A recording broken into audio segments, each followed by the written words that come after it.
Hi, I'm Lucy. Hi, I'm Jess. Hi, and I'm Darren. And welcome back to 3 in 3. It's the 3 in 3. So this week we are talking about Google launching Multisearch, Instagram potentially launching a customisable link menu, and some best practices for alt text.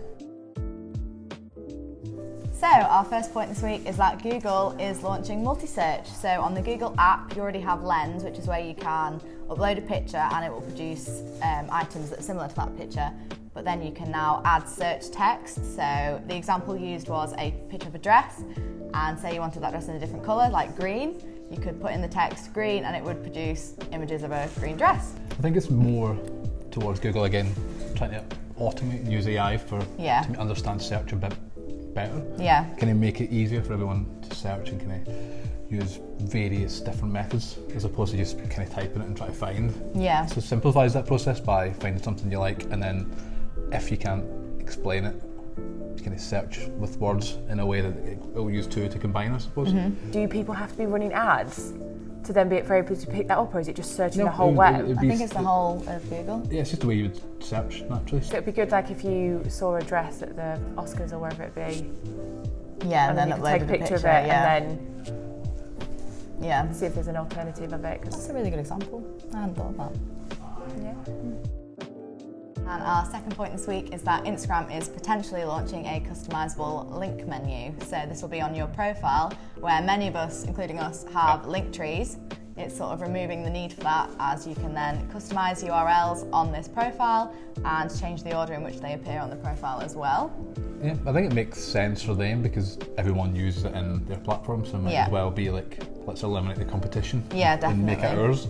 So is there a limit on how many you can use, or did it say? Up to 7. Yeah, it's just fine, so you could, Yeah. because Instagram limits you just now anyway, but the fact you can't use those links in posts. Yeah. So if they're giving you an extra option to use their platform to go elsewhere, that's their benefit.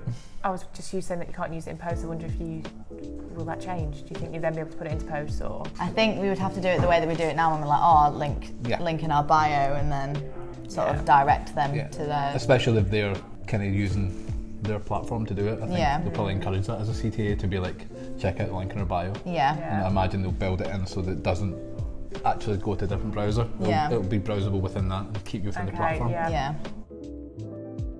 And our third and final point this week is just some SEO best practices for alt text. So Google have suggested to be as specific as possible with what your image is, and another best practice is to give context as to how your image relates to the page's content.